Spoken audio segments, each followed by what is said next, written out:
this resistance that we have towards our emotions is the thing that creates this contraction inside of us. When it's contracting, it's often there's resistance or judgment towards the emotion that we're feeling, and therefore it makes us feel smaller and more contracted. Love is the most beautiful and tragic at the same time. Yeah. And when you're talking about addiction, if there are any underlying addictions, then it's going to be pretty difficult to truly handle love. I think it's part of life to go through these levels of you do get stuck somewhere, if that's related to love or to your work, whatever game you play in life. But then it's really useful to have adopted the game of spirituality, with which I mean, you started crying. Oh, I did. Yeah, I started crying. Yeah, I did. Is that how good of an actor you are? Well, I wouldn't say so myself, but yeah. I wouldn't say so, but I am saying so. Yeah, I wouldn't say so, but I'm super humble and confident at the same time. Yes, and very insecure at the same time. I think those two things go hand in hand. And then we come to the topic of today, which is emociones. Emotions. Sí. Because, I mean, the art of being human is all about also living all our emotions, and something that no one on this earth is able to avoid. We're all dealing with them. We can try to avoid them. We can try to push them away. But usually it dims down the effect of life, I would say so. And how do we deal with it? How do we deal with all these emotions? So let's dive into that, and how figuring out also what is the correct way of dealing with emotions so that we can overcome them or stay in a good state and live the life of being a happy, joyful human being as much as we can. I immediately felt a song coming up, but it's not necessarily about emotion. It's follow your heart, your intuition. It will lead you in the right direction. You know that song? Nice. Yeah, and I think it does lead. Yeah, I've heard it before. I think it does lead into it in some ways, right? Because our ability to follow our heart and our intuition is very much connected to our emotion, and our ability to also feel into and accept and surrender to our emotions. But before we dive into any solutions, I'm curious to hear from you. What's one emotion that you have difficulty with, or that you sometimes tend to avoid? Well, okay, that's straight to the man. Right at you, brother. Yeah, right at me, brother. Okay, well, I probably have to say that the emotion that I have the most difficulty with, and it's not necessarily with my work, but it's more in certain situations where I open up a little, or where people actually want to get to know me. And I think I also did it in an earlier session, that when things get a little bit more serious, or when it's about something that I experience myself, is that I kind of laugh over it, over the core of the emotion, where the core of the emotion could be sadness in like I don't know if it sounds weird, but like claimed sadness. Like you claim your sadness, like you own your sadness. Whereas normally I would just laugh over it and then kind of minimalize the sorrow or the sadness, or I have no difficulty with playing sad, but playing sad and being sad is it's still two very different things. So when I dissect it away from the whole actor's part, but really dive into the human being, the art of human being, sadness, definitely. Yeah, like sadness, sorrow, And what makes you guilt. then avoid sadness and sorrow? I think it's also due to it's also due to the fact that I am a pretty optimistic person.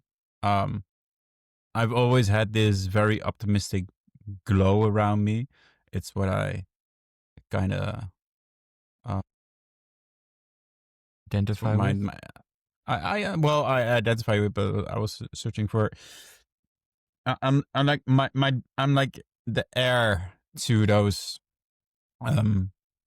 core emotions, like to that basic optimistic part. I got that from my dad. Um, he was always he's always been like that, and I even upgraded it a little bit more. So, So but isn't it then something like an identity of needing to be the optimistic, positive guy, and therefore you don't allow your sadness as much, or how should I see that?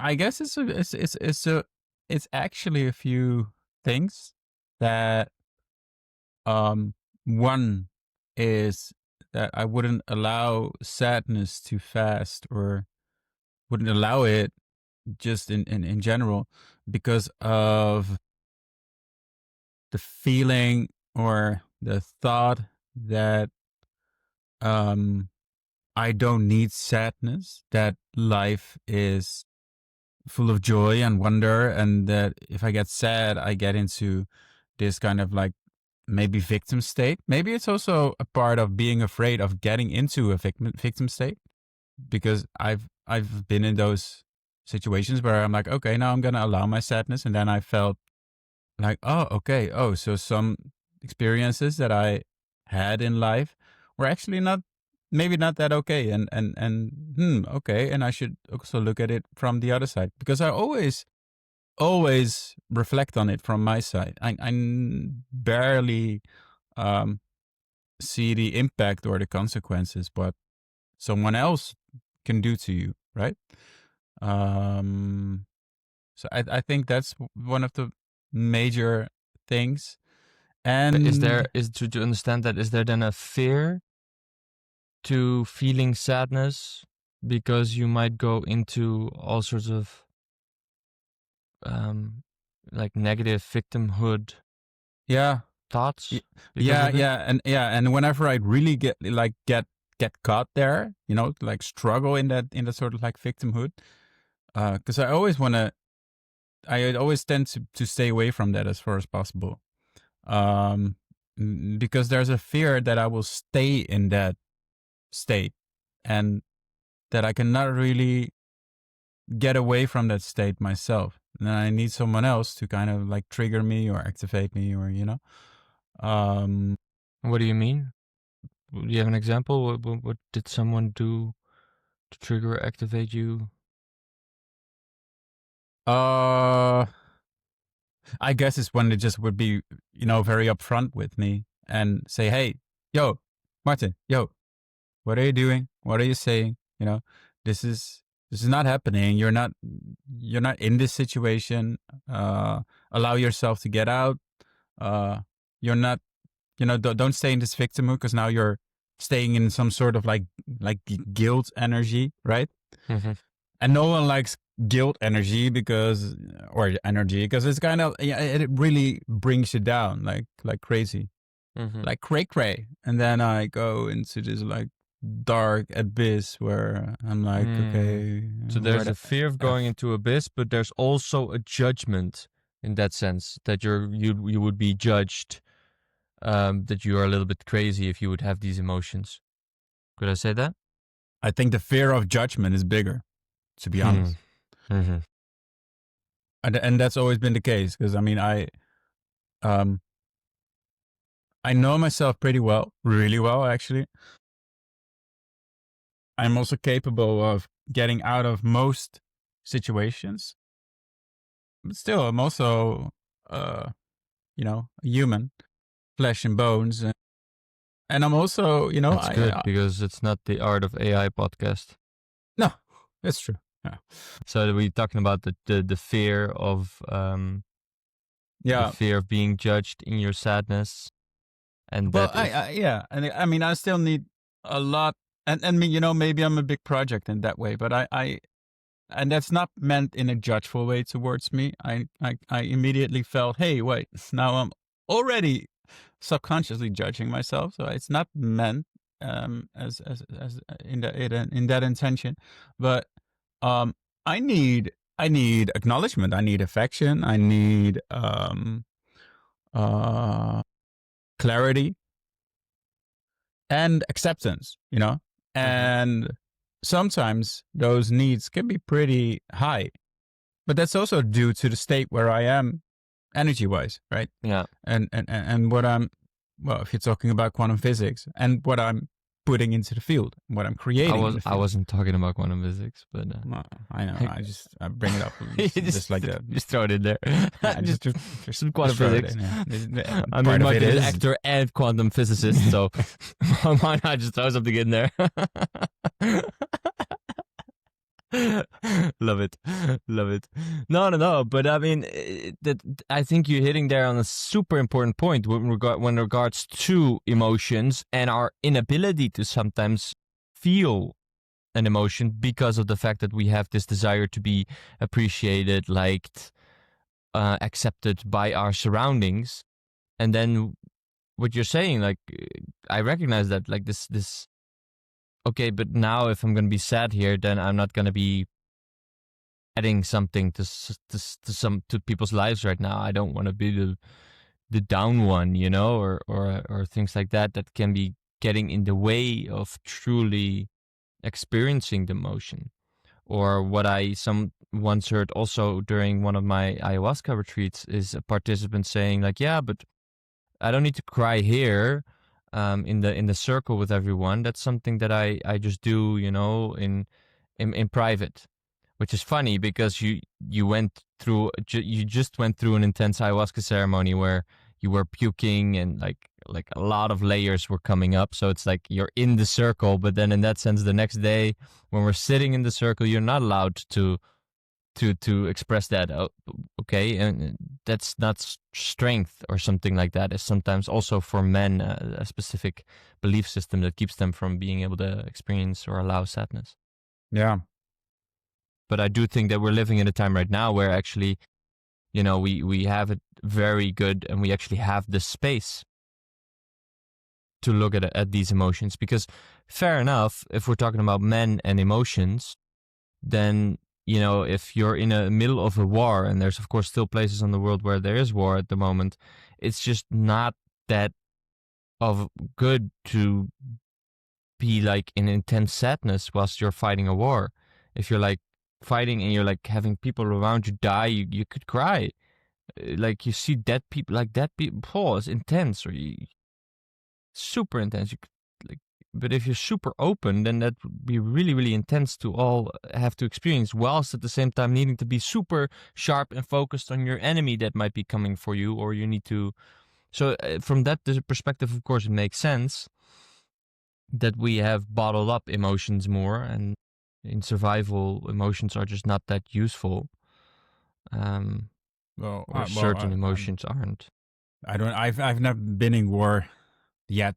No, okay, me of course, me neither. But like, just makes sense, no? If you think about it.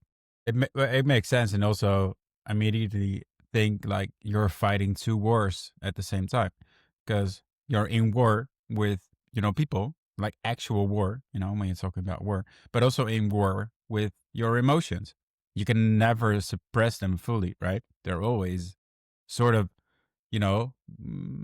appearing there at the surface in some Yeah. moment. I'm pretty sure, because that's how bodies work. That's how. Yeah, I mean, the way that it worked for me when after my mom passed away was my coping mechanism to not deal with my emotions, and started playing video games to push all my emotions down. And yet I in the end of my teenage time, beginning 20s, the main emotions that I experienced, I was either feeling good or I was tired. And the tiredness, there was a lot of different emotions behind that were almost not feelable anymore because I just hid them away and pushed them away so hard, you know? Your only two emotions were being tired, so sort of like numbness, right? Mm-hmm. Yeah, it's a form of numbness, basically. Sometimes I would just get really, really tired. And what I learned after that, when I did my first ayahuasca, when I met my ex-girlfriend who really helped me out with pushing through that tiredness, basically. And we did that by also literally having processes in our relationship where we would start them at 10 or 11 p.m. at night when we were actually planning to go to bed. But then something came up, and she would be the kind of pit bull energy that wouldn't let go and would want to process through it. And I was so much in this waking up, you know, to the deeper reality of my emotions that I was okay. Let's do that. And then we would sometimes process through like until 5 a.m. But there would be moments throughout that entire night where I would get super tired. And what I learned about tiredness is that it's almost like your ego also throwing smoke bombs. So you're actually being triggered by something, and there's some kind of emotion that wants to actually come up and be felt, because I believe that that's the way we go through them, by having them being felt. But there's always some kind of layer to it. Sometimes it's just a layer of resistance or a feeling of like, no, I don't have the time for it right now, or thought like that. But it can also simply be tiredness. And sometimes when I would be at the pinnacle of a moment where some kind of emotion would surface, then I would suddenly have this big kick of tiredness. And not just at night, in the middle of the night, because then it also makes sense, but also sometimes during the day when we would have a process, suddenly this tiredness. And then there's this feeling of like, I don't want to go through this process right now. Can we just sleep? Can I just sleep? It's all good. But then I would actually really appreciate it that we didn't go to sleep, and that we would actually just like, okay, let's see what is actually behind it. Why are you getting so tired right now? What if it is actually like a smoke bomb? You know, it's like something is being almost come to the front, and then the smoke bomb comes, and it's like hidden away again in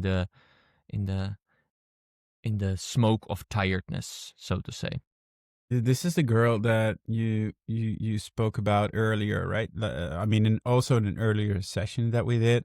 And also, I mean, you know, one-on-one, you know, we shared a lot of stories together. But this is the girl that you approached in, was it Prague?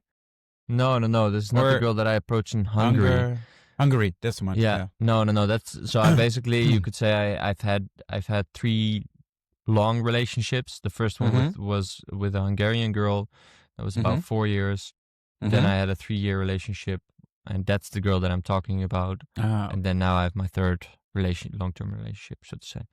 Because the girl from Hungary, you also mentioned her or called that energy like pitbull kind of energy. Like she was always sort of activating you in some way. No, that was definitely my second girlfriend. One. That was definitely my second girlfriend. Yeah. Damn it, I am conflicted. Okay. All good. No, but she was so, you know, in a way, she was also a teacher for me, and that of course was also one of the reasons that we eventually had to break up, because it was just not a healthy, balanced kind of relationship. Because she just helped me really to wake up by understanding what spirituality is, awakening is. When COVID hit, she was the one that before it even kind of started to already say, okay, now shit's gonna hit the fan, and this has all been scheduled and planned, and we need to get the fuck out of Europe because that's where it's gonna hit as well. And then we flew to Bali, and we stayed there I stayed there eventually for 1.5 years, but in that time we also broke up. She was definitely someone who could trigger intensely a lot of emotions. And in a way that was good, because then we could always kind of find this, or not always, often find the space of like processing through it and figuring out where does that come from. Because my philosophy about emotions is that often if we are being triggered in our now reality, in our day-to-day life, then often it comes from, this emotion actually originates from a past experience in our childhood. It's as if emotions have been stored in our system, and once someone says something that is in the same frequency of that stored emotion, it brings it up.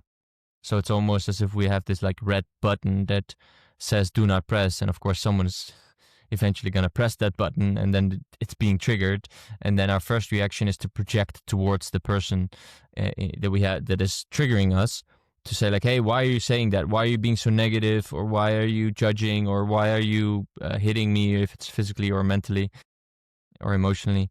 And then we have to at one point realize that even though it's good to set boundaries and that it's not okay if someone is abusive or whatever, at the same time, the emotion that we experience is ours. And that's for us to solve.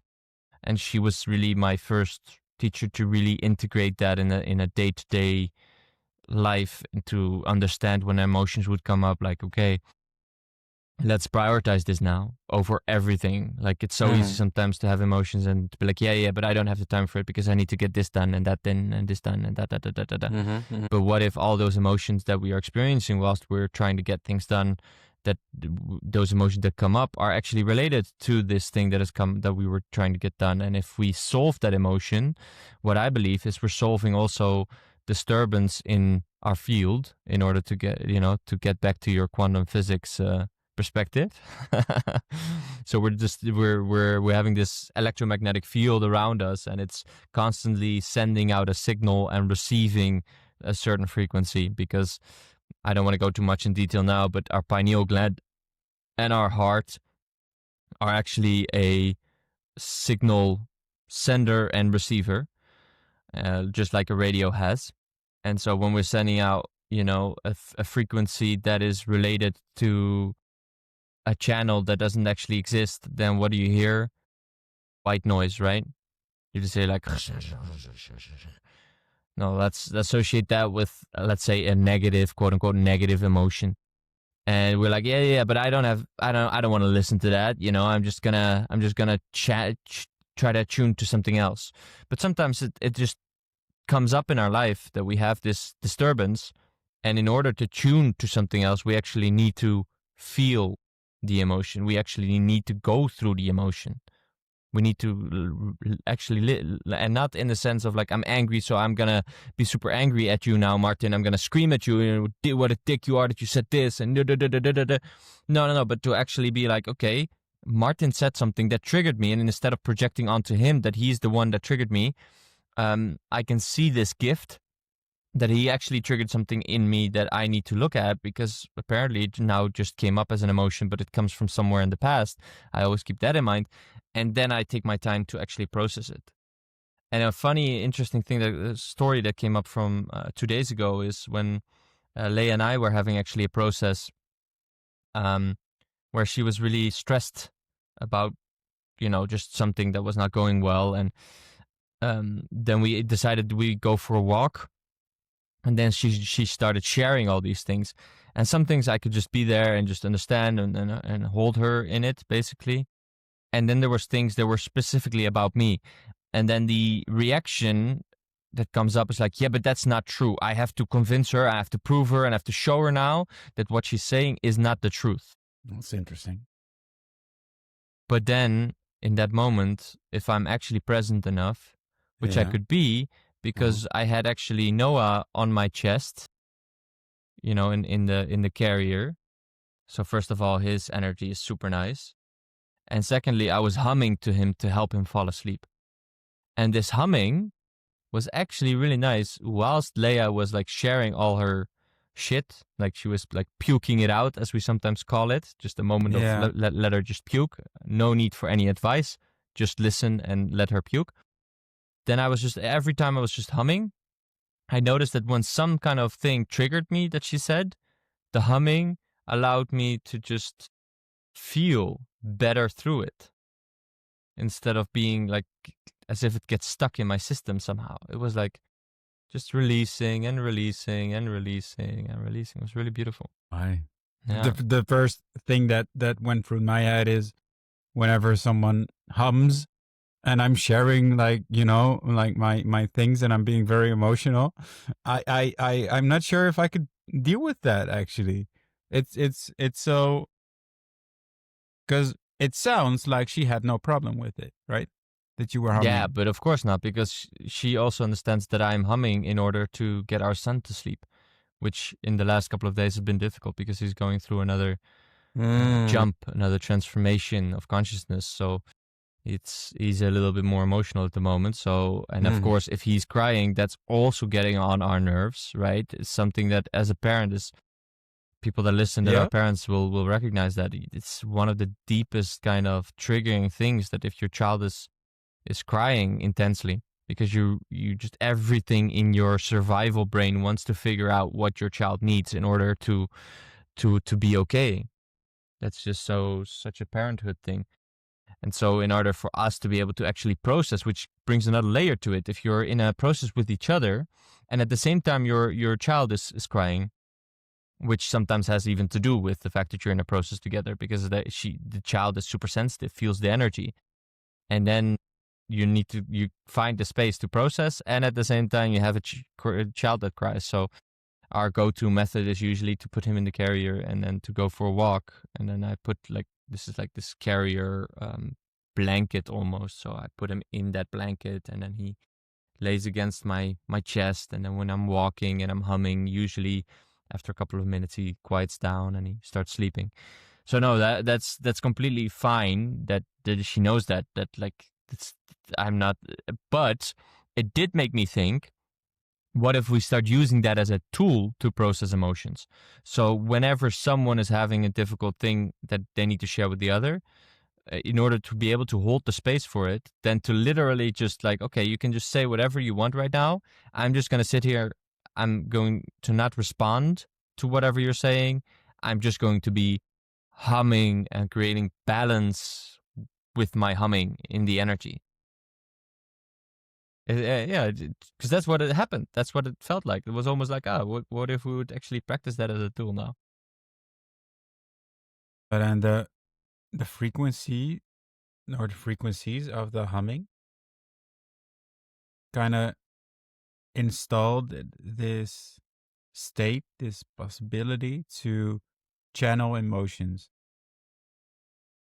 Yeah, to let the emotions be there and to settle the situation in to create a soft feeling of acceptance around everything is okay that is being experienced. So where did you feel that? Like, was it immediately uh, recognizable in your heart or in your thoughts? Like, what Yeah, happened? Did you get like a little within a warm few feeling minutes, or? definitely. I would say definitely in my belly and my solar plexus as well, because that's where it was actually triggering the most. When Leia sometimes goes into states of um, not being happy with something, then her. I think that sometimes it comes from a place that she's not being seen, or she feels not seen, not recognized, and her way then, in order to be recognized, what she learned as a child, is then to kind of become in a way aggressive, to really make herself big, to like show like, hey, this is fucking annoying, like, but it's not just direct aggressiveness. There's a bit of a passive aggressiveness, so like backhanded comments a little bit, and like just like something that comes. And what it does to me when there's aggression in the space, because aggression was not an emotion that was very allowed in my family. My parents barely showed that, so it was just, I'm sure they had it.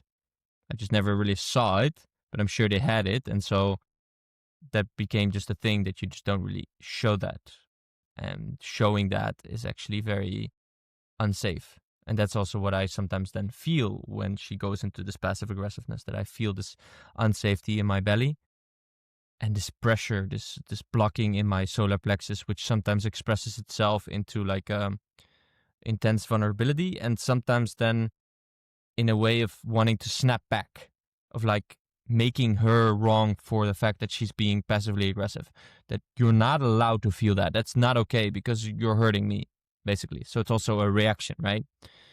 And then this humming calmed that down. So instead of needing to react and just to tell her that she's wrong, I was able to just listen and sink deeper and feel the balance within myself. And the funny thing is that, and I think that's actually the case, if we do truly allow our partner or people around us to feel the emotions that they're feeling without needing to change them, then usually there's a point where they have released most or enough of the emotion that there is a point where it's like, okay, I feel already a lot better. And then the solution, in so to say, can also come from them. Or they are ready that's what Leia sometimes does. She's like, yeah, do you have a perspective on it? And that's the moment I start sharing. And that, I think that's even more between men and women, a thing. That sometimes men have this idea of like, okay, if you have a problem, you give a solution. But for women, sometimes if they have a problem, they just want to share the problem. Listen. Yeah. And that you listen. Yeah. Yeah. Still sounds very much like utopia to me, but In which way? no, I mean I love hearing it from your side, and definitely also from the partnership perspective, where you can really, tune in to each other's emotion and understand the feels of you both, and also sharing this with the baby, raising it. So what sounds like utopia to me is the way how you share this, right? In how you're able to share this with Leia, but also with your former girlfriends. That every time there was like this upgrade, right? Or you kind of level up in some way. So what do you mean? This upgrade, leveling up? Well, like level up is like you get to understand yourself in a more how do you say, in Profound way. in a more profound way.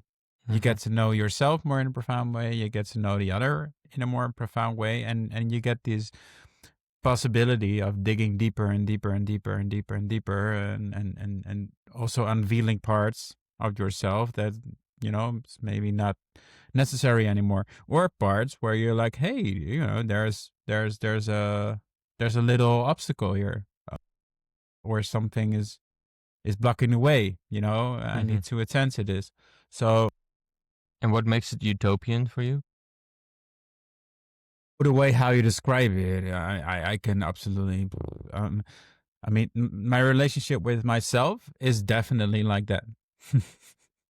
But when it comes to love or partners, oh my, it's just a total such a different line, dude.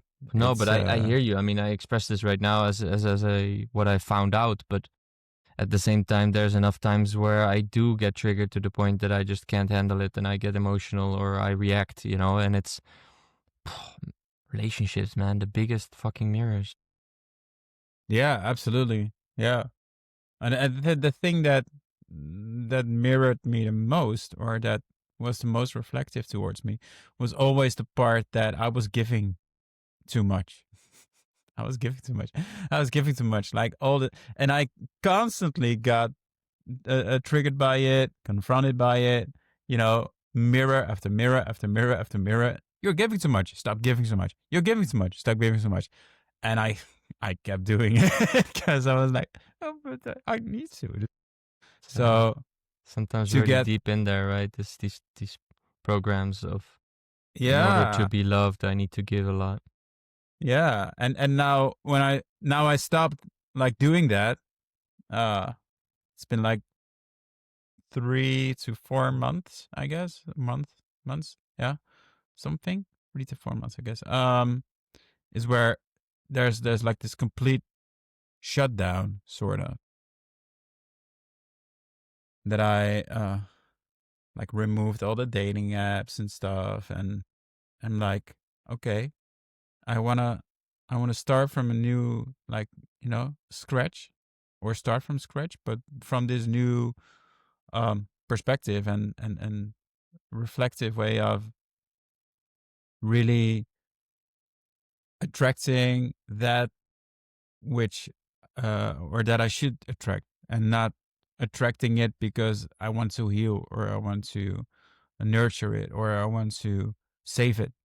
Mm-hmm. And it is in this way, like, a woman. So, Mm-hmm. and that's Yeah. very interesting, because the first thing that actually happened was that I felt this need of complete solitude with myself.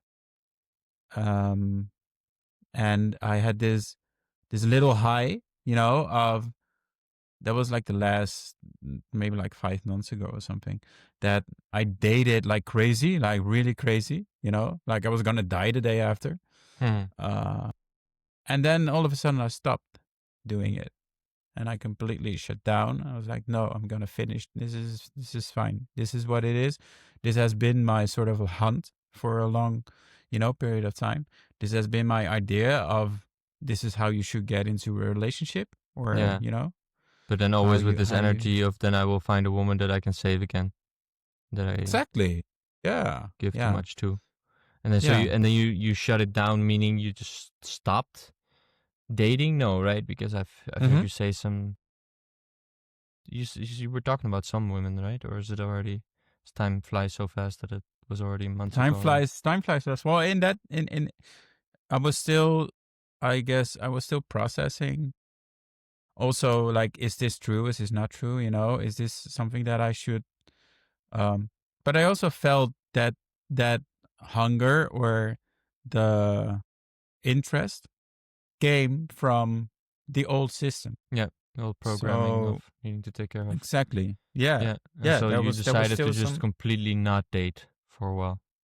yeah, yeah, and like really, the last 2 months. I mean, I've been busy with like fixing a house and stuff, and getting like a new place, and just focusing on work, focusing on my career and stuff. And it's actually a very blessed state, and also when it comes to emotions, right now where I am with my emotions, it's very stable. Hmm. Hmm. I think, in my opinion, that's the best base or fundament that you know that a man would need, or a man. I mean, I'm talking for myself, but that I need, uh, regardless of whatever love interest would happen again, which I'm sure it will, and I'm looking forward to it. But there's no pressure. There's no. I'm So actually you also really feel fine. not a need for the other person to also complete yourself in a way. No, yeah, but that's very new for me. Beautiful. Very new.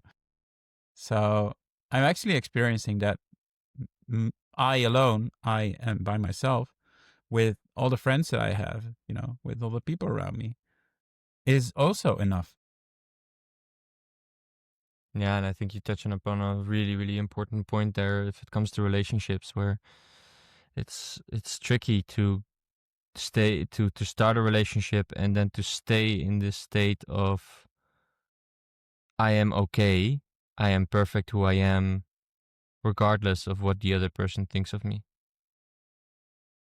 I'm also definitely not there yet because I can notice whenever she gets so emotional that I need to fix her in order to be okay because her being not okay makes me feel not okay. So there's definitely a complete entanglement still of I need my partner to be okay in order for me to be okay, which I think you need what you're saying. If you're taking the time to really have a life where you can feel okay, I'm completely in balance, I'm okay with myself, which in a way I was also there.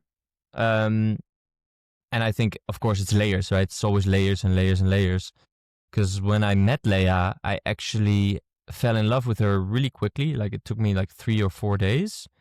Fell in love with her, committed to her, and then she needed another 3, 4 months before she actually committed herself because she just came out of an 8-year relationship and wanted to explore. And in that moment, I was actually quite good at being there, saying I'm committed to you, and you go and have your fun and go and do your things that you need to do. I have the belief that we are supposed to be together, and I have the patience to wait for you. And then when she was also, for example, connecting with another man at one point in that phase that we were already dating, then there was a little bit of a feeling of like insecurity, a little bit, but there was also like, okay, I'm just gonna completely trust. I'm already okay also without her, and I'm just gonna trust that if this is supposed to happen, then it's gonna happen. It's gonna be fine, and then this is not gonna be something with this other guy. And I think that what she explains as well to me is that that actually really attracted her even more to me, because therefore she didn't feel like this neediness of I need her or something like that. I'm a man that's standing on Yeah. myself. I am strong. I'm okay who I am. You know, that's of course very attractive traits, which also at least helped in the process of her after those 3 or 4 months choosing to fully commit to me. And then a Yeah. month after that, also right away expressing that she wanted a child with me, which I needed another 9 months for. I think I've already shared that before, but Yeah. that just keeps on being a really fun thing. That it was like such a shocking moment of like, okay, we're together, yay, yay. Oh, now you want a child? Whoa, okay. Which was very emotional because, of course, even though I wasn't ready yet for it myself, the feeling of when a woman really wants to have your child, oh, damn, man, that's Yeah. deep. That's deep. Um, and how deeper the relationship goes, how deeper the layers, of course, start coming up. So before that, I was okay being by myself, and now I'm at the point that if she would break up with me, my heart would be broken. You know, that's also the case. So, and that's also, I think, okay, because it's just a game of life where we connect with each other and we feel so incredibly good together that if we wouldn't be together, it would just feel terrible. But it's normal, right? Because otherwise, you would also be not be allowing It those would be emotions. normal Normally, in the it's talking sense about of emotions. being human. And the Yeah. question is, would there be an option that you could come to a point where you are so in your own balance that you can and love someone fully and unconditionally? Because loving someone unconditionally means that if they would leave you, you can still love them fully, right? But I'm not definitely not there yet. And at the same time, I also find it somewhat romantic. Yeah, that you love someone so much that you couldn't be without them. There's also something romanticized about that. So, from a spiritual perspective, maybe not exactly the correct way, but hey, we're humans and we're having an experience on this earth of being human. And I think the art is also just allowing ourselves sometimes to experience going so deeply into something that we fully identify with it. And therefore, when we then get this identity broken of I am together with this person or whatever identity, then it hurts. I mean, I literally remember a summer where we had a World Cup of football, and I made the choice to fully identify with the Dutch national team. And I was watching all the interviews, all the games, and I was just like, excited. And then I think we lost in against like Czech Republic or something in a quarterfinal, and Oh yeah. I was sad because I identified so completely that we were winning, but we also lost. I had nothing to do with us losing, of course, like because I have no influence on these guys running on the field.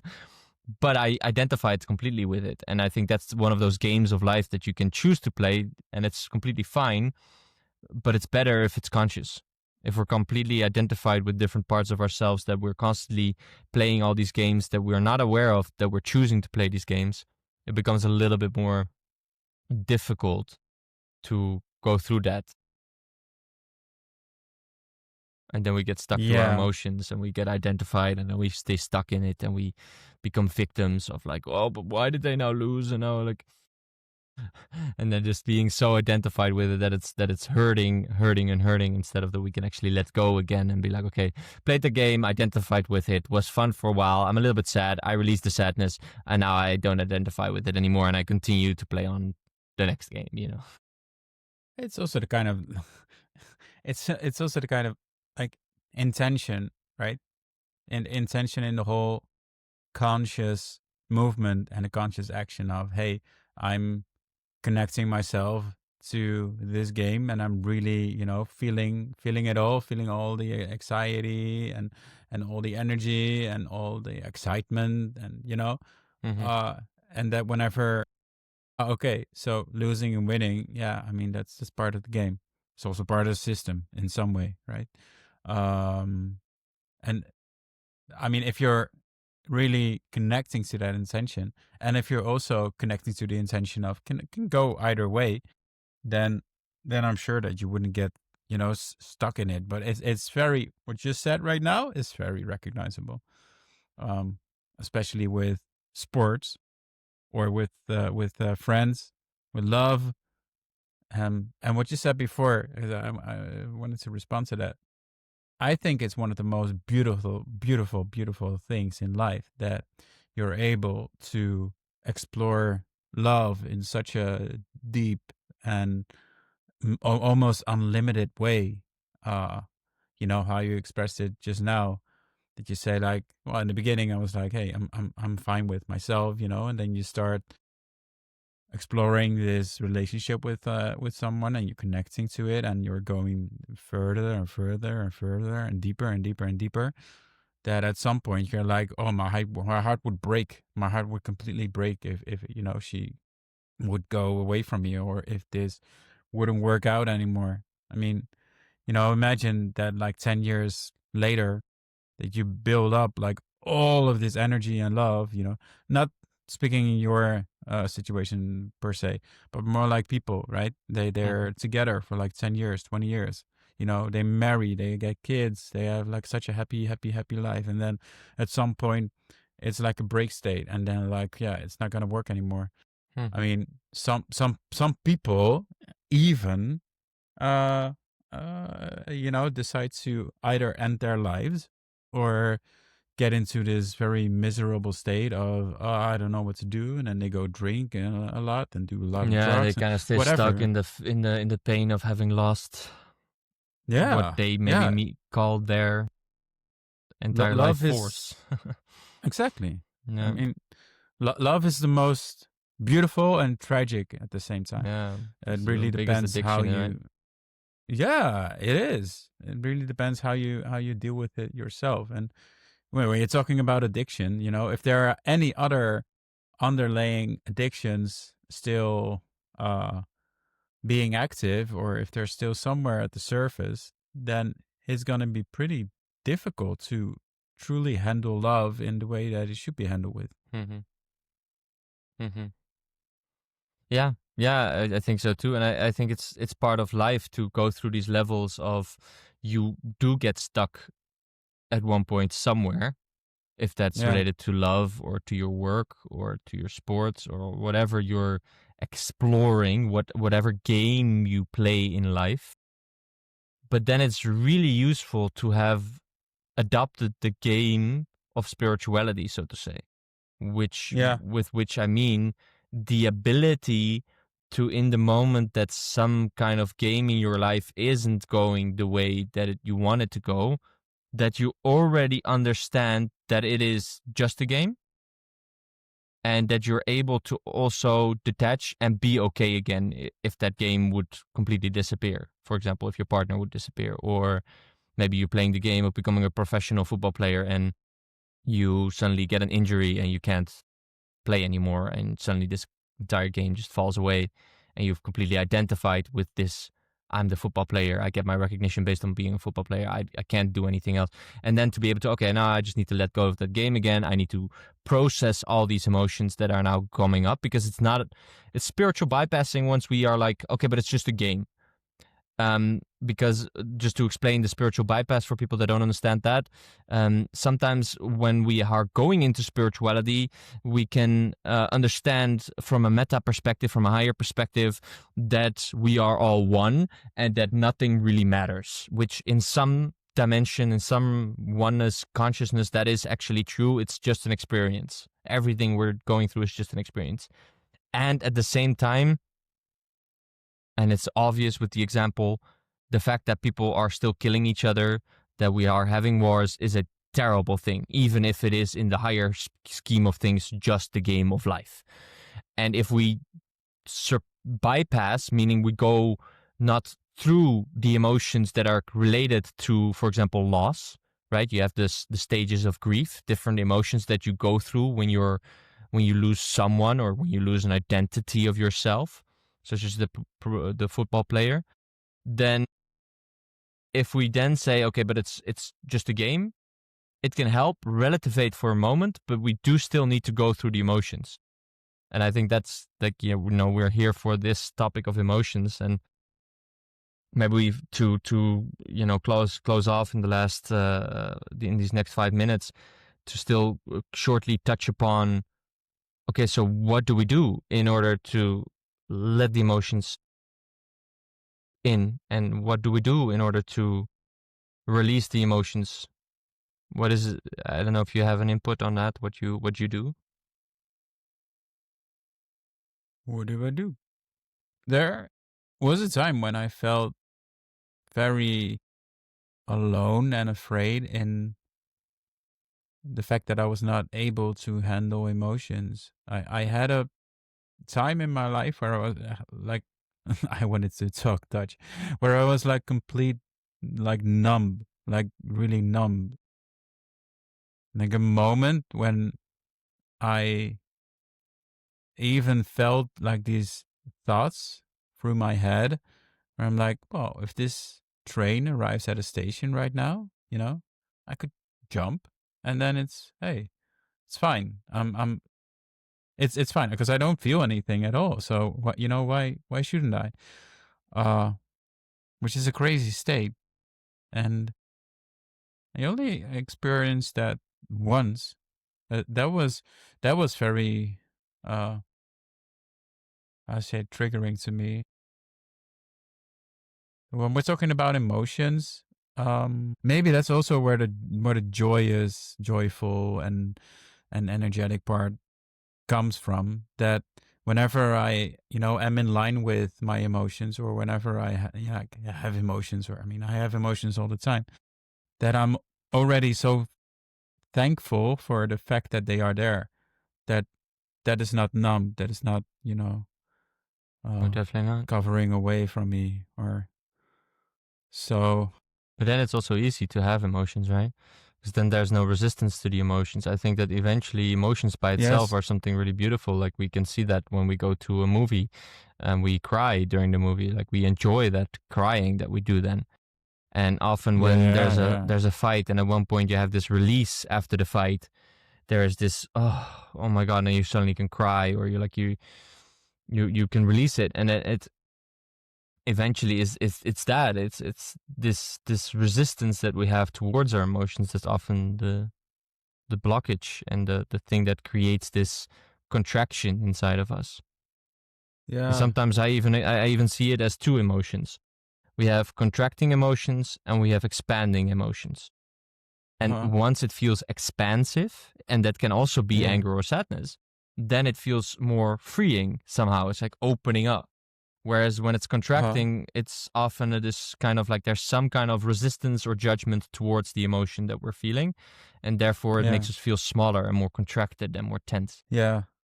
I can actually really tell those sides apart from each other in a very, very clear way.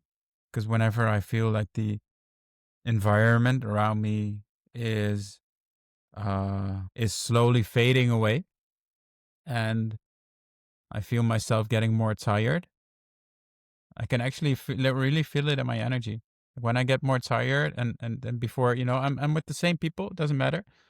Uh, but then I get tired all of a sudden, and then I feel like, okay. So at that point, I'm in that contracting emotions, Mm-hmm. right? Where Yeah. So where like it's like basically like the smoke bomb. going like this, like, Mm-hmm. yeah, yeah. Mm-hmm. Mm-hmm. Smoke bomb to deeper emotions, Uh, and it's like closing you off. Yeah. And it's so I difficult because sometimes our inner child feels not safe enough to express our emotions, right? It's like sometimes we just need safety, or at least a feeling of safety for us to be able to express. That's definitely a thing that I absolutely need. Yeah, yeah. Which is Safety, logical. and Like if you just express your we all, emotions to everywhere, one and everywhere, and then someone is yeah, just gonna make a joke out of it, then you're not seen, and then it feels very unsafe. difficult, Ruben, because I don't necessarily think at this point in my life, and at this state where I am right now, that I have a lot of difficulties with emotions. There's no shutdown from emotions. It is more to do with, do I think or do I believe, do I feel that I also deserve more layers to this sadness and more intention to this sadness, instead of uh maybe digging a little bit and then that's it. It's fine. I know it's there. I know whenever it needs to come out, it'll come out fully, as need be. Well, we get back to the same thing, actually, that it still has to do with sadness, right? that that there's still somewhere this part of, I know I am capable to be sad. I know I'm capable to expand in my sadness. And still there's also like this little voice saying, but it's not necessary to give yourself all that sadness, right? Mhm. Hmm. Yeah, it's a Interesting. very fine line. I think we can do another episode because I think what we haven't really touched upon yet in regards to emotions, or only a little bit, is in regards to dealing with emotions in a healthy way in which we can actually solve them. I think that I have a lot of also things that pop up in my mind that I could share about that, and of course a little bit we did with the humming and just being able to be with them. There's a lot more depth to it, so I think we can just continue Yeah. next week with the same topic, and then just kind of go further on where we left off and dive into, okay, what are other situations that we have emotions, and how do we ideally deal with them so that we can actually create inner freedom, because I think that's That's the eventual okay. goal. And that's okay if we do that. It makes me a little bit emotional though, but Mm. it's fine. Why? It's all right. No, it's fine. No, it's a joke, but I see? know. Doing it again. I know. Yeah, fucking hell. Good, man. Again. No, but I'm respecting your time, the fact that you need to be somewhere at 12. So, and it's already an hour 15 minutes that we're in, so it's all good. I think we had a beautiful conversation so far, and that it Yeah, just I we can oh, do I'm a gonna be emotional like after this. that's I am good. sure, because I felt a lot of points, and right now I'm also feeling tears in my eyes, like that are actually so real and so out there.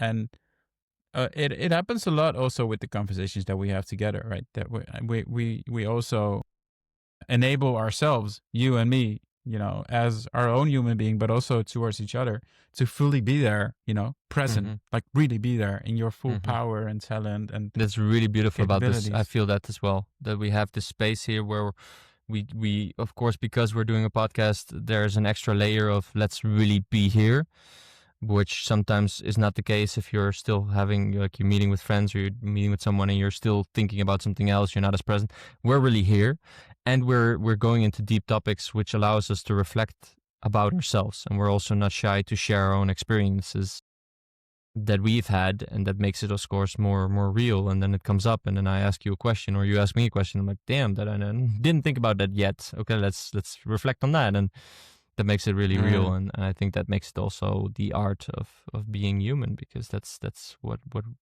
being human is all about, real in this moment, and not just concepts, not just ideas or theories, but actual reflection about life, what's happening every single day. And the beauty of it is that this next week we're probably going to have situations where we can reflect upon differently due to our conversation now, and then we can have a chat about that next week as well.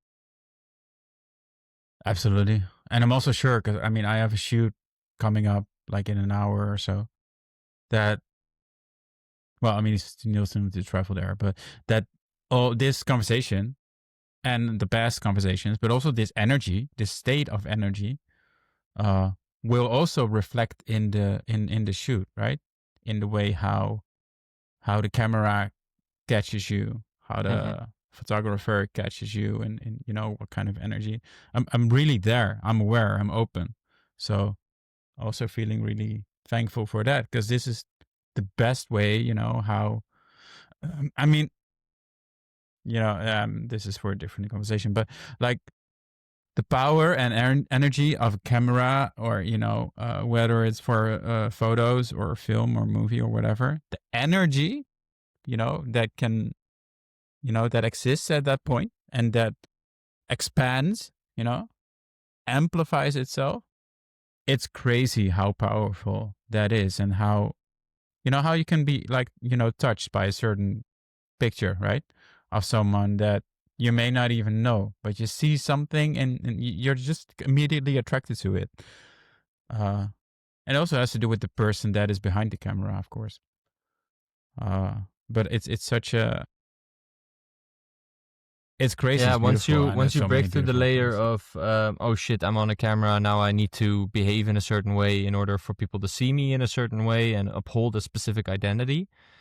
Yeah, Once you go past that, I think it helps you to really just go into recording just the truth of what you can yeah, fully embody in that moment. yeah, and catching the truth, and Mm-hmm. also like you have like these moments where you're like, oh, you're busy with like manifestation, right? And you see yourself in these situations. I mean, I saw myself in the house where I'm gonna live right now, yeah, Fucking in a cool. little bit.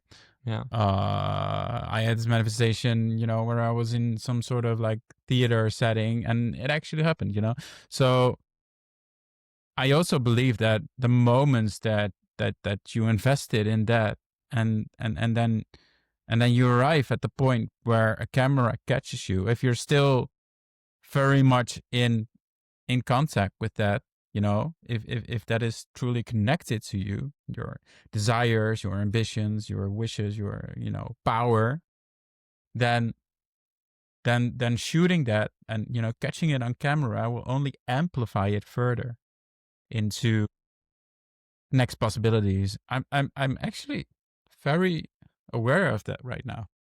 Hmm. Beautiful. So that's what people can do if they wanna Yeah. go deeper. Start a podcast.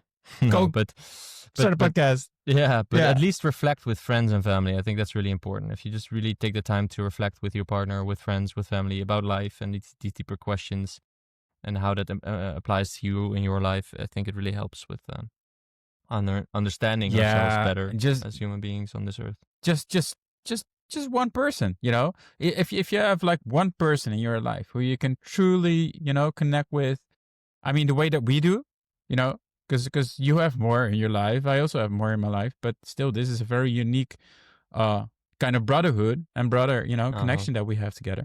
But no, seriously, if you have just one, this is for everyone, like if you have just one person in your life who you can share everything with and reflect with, and Yeah, who can confront you when it's needed, and you can confront him or her when it's needed, or she or them or they, or whatever you want to call it.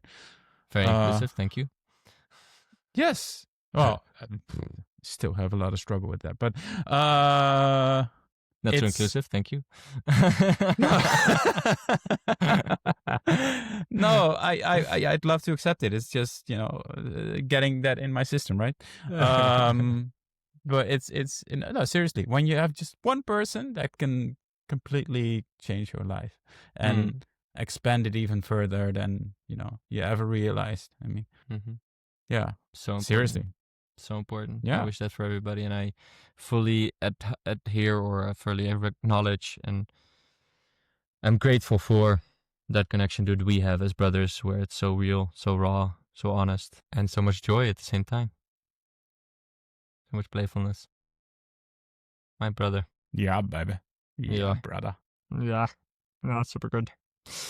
Okay, yeah. lovely people. If you like this podcast, then you're very, very welcome to share it, to like it on whatever platform you're listening or watching it, and to subscribe to our channel so that you stay updated on everything that we're releasing. Every week there's a new podcast coming out, so enjoy just being present with that, enjoy feeling into it, enjoy writing down your insights of it, and maybe sharing it with someone that can also really benefit from these insights. So we're here to just be human, and we're trying to make an art of it by understanding it as best as possible through all the different techniques, tools, to get ourselves into the best possible enjoyment of this life. And enjoyment not in the sense that it always needs to be happy and exciting, but just enjoyment in the sense that everything is welcome. Everything is simply welcome. And when we are able to go into that, life just becomes a lot easier, I feel. So have fun doing that. Absolutely, Have fun just yeah. accepting. Be careful with the platforms, though. If you're like in the North Pole or South Pole, or it can move and then you're in water. Or if you're at a volcano, watch out because there's lava. Platforms, whew, dangerous. No, You were referring to the fact that I was saying platforms, YouTube, Spotify, and all these things. Okay, yeah, a little far-fetched joke, but hey, that's Martin for you. Much love, everyone. And see you guys next Pokemon, week. by the way. Yeah. What? You know Pokemon, right? Yeah. Farfetch'd is the one with the it's blue. Yeah. Farfetch'd. Bye, everyone.